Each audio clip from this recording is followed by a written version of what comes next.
میرا نام عفت ہے۔ میری ماں نے غربت کی وجہ سے میری شادی بہت ہی کم عمری میں کر دی تھی، کیونکہ میرا باپ بہت سال پہلے دنیا سے چلا گیا تھا اور ماں نے بہت مشکل سے مجھے پالا تھا۔ اس لیے پہلے ہی رشتے پر مجھے گھر سے چلتا کر دیا۔ شادی کے بعد مجھے پتہ چلا کہ میرا شوہر میری ساس کا سگا بیٹا نہیں ہے۔ میری ساس نے اس کو اپنی بہن سے لے کر پالا تھا۔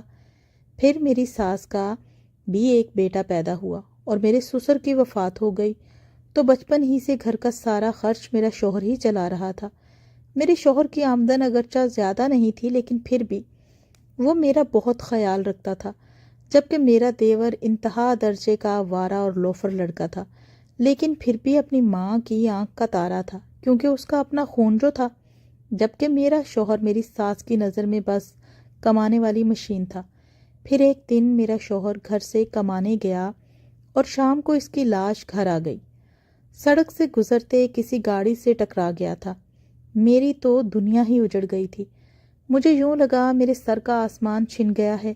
کچھ دنوں بعد جب دماغ کچھ سوچنے سمجھنے کے قابل ہوا تو ساس نے ایک دن کمرے میں بلا کر مجھے کہا کہ تمہارا شوہر تو اب چلا گیا ہے، تمہارا کیا ارادہ ہے؟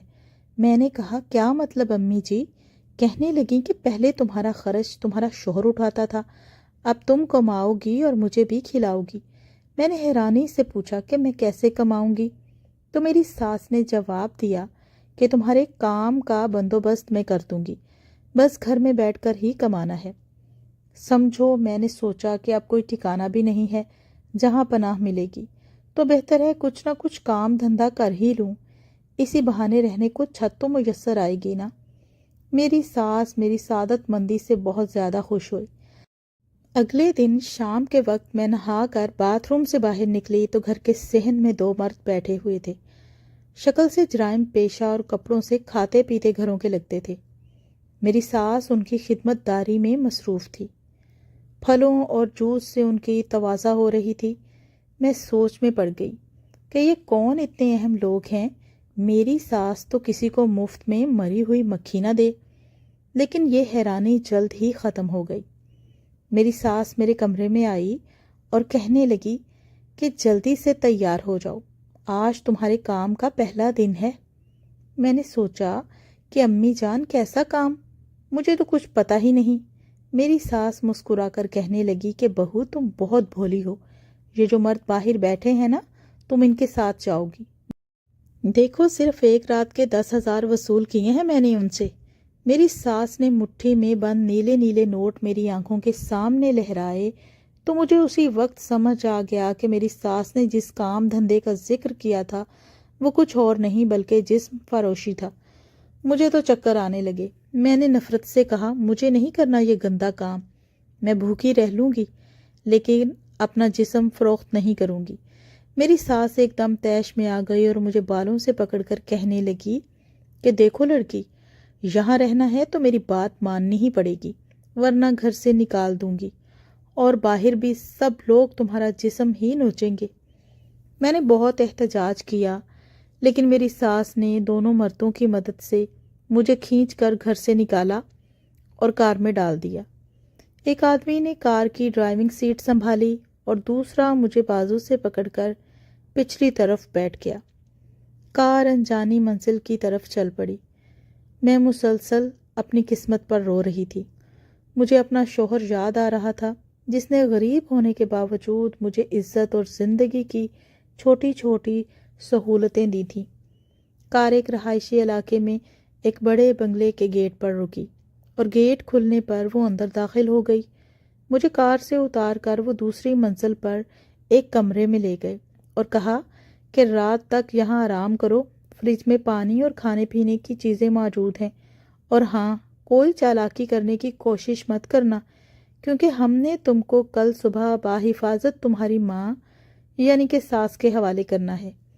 ہم رات کو تمہارے پاس آئیں گے اور اپنے پیسوں کی ایک ایک پائی وصول کریں گے۔ یہ کہتے ہوئے ایک آدمی نے میری گال پر چٹکی کاٹی اور کہکا لگا کر باہر نکل گیا۔ جاتے ہوئے دروازہ باہر سے لاک کر گئے۔ میں بیڈ پر لیٹ کر کافی دیر روتی رہی۔ مجھے اپنا انجام صاف نظر آ رہا تھا۔ بھلے میں نے غربت میں بچپن گزارا تھا، لیکن میری ماں نے مجھے ہمیشہ عزت سے جینا سکھایا تھا۔ مغرب کی اذان کی آواز کانوں میں پڑی تو میں نے اٹھ کر کمرے کی کھڑکی کھولی۔ تازہ ہوا اندر آئی تو میرے اندر کی گھٹن کچھ کم ہوئی۔ دیوار سے باہر بہت بڑا درخت تھا جس کی بڑی بڑی شاخیں کھڑکی تک آئی ہوئی تھیں اور ہوا سے جھوم رہی تھیں۔ میری سوچیں اپنے بچپن میں چلی گئیں۔ ہمارے صحن میں بھی ایک ایسا ہی بہت بڑا درخت ہوا کرتا تھا جس پر سارا دن میں جھولا جھولتی رہتی تھی، اس کی شاخوں سے جھولتی اور کئی بار گرتی اور ماں کے منع کرنے کے باوجود پھر سے درخت پر چڑھ جاتی تھی۔ اچانک ایک خیال میرے ذہن میں کوندا۔ مجھے لگا کہ یہ درخت میری عزت بچا سکتا ہے۔ میں فوراً کھڑکی تک آئی، بڑی بڑی شاخوں کا جائزہ لیا، یہ آسانی سے میرا وزن برداشت کر سکتی تھی۔ میں نے ایک مضبوط شاخ کو پکڑا اور اس کے سہارے نیچے لٹک گئی۔ جب میرے پاؤں ایک مضبوط اور موٹی شاخ پر جم گئے تو میں نے دونوں ہاتھ چھوڑ دیے۔ اگلے 5 منٹ میں میں نیچے سڑک پر کھڑی تھی۔ میں نے آس پاس دیکھا اور ایک طرف کو دوڑ لگا دی۔ تھوڑی ہی آگے مجھے ٹرین کی پٹری صاف نظر آ رہی تھی۔ میں سیدھی چلتی ہوئی پٹری پر پہنچ گئی اور ایک انجانی سمت کی طرف چل پڑی۔ اچانک مجھے اپنے پیچھے سے آتی ہوئی ٹرین کا ہارن سنائی دیا۔ ٹرین ڈرائیور بار بار ہارن بجا رہا تھا۔ میں نے فیصلہ کر لیا کہ زندہ رہی تو قدم قدم پر جسم کے بھوکے درندے میرا گوشت نوچیں گے۔ بار بار مرنے سے بہتر ہے کہ ایک ہی بار مر جاؤں۔ میں چپ چاپ سر جھکا کر چلتی رہی۔ موت لمحہ بلمحہ میرے قریب آتی جا رہی تھی کہ اچانک کسی نے میرا بازو پکڑا اور مجھے پٹڑی سے نیچے کھینچ دیا۔ اسی وقت ٹرین شور مچاتی میرے قریب سے گزر گئی۔ جس شخص نے میرا ہاتھ پکڑ کر مجھے مرنے سے بچایا تھا وہ آدھے گھنٹے بعد مجھے لے کر قریبی پولیس اسٹیشن بیٹھا تھا۔ میری ساری کہانی سن کر تھانے دار نے کسی کو کال کی تو تھوڑی ہی دیر بعد ایک عورت اور ایک مرد پولیس اسٹیشن پہنچ گئے۔ ضروری کارروائی کے بعد مجھے کار میں بٹھا کر اپنے ساتھ لے گئے۔ یہ میری جیسی بے سہارا اور معاشرے کی ستائی ہوئی لڑکیوں کے تحفظ کا ایک بڑا ادارہ تھا، جہاں پر مجھے باعزت طریقے سے چھت اور 2 وقت کا کھانا ملنے لگا۔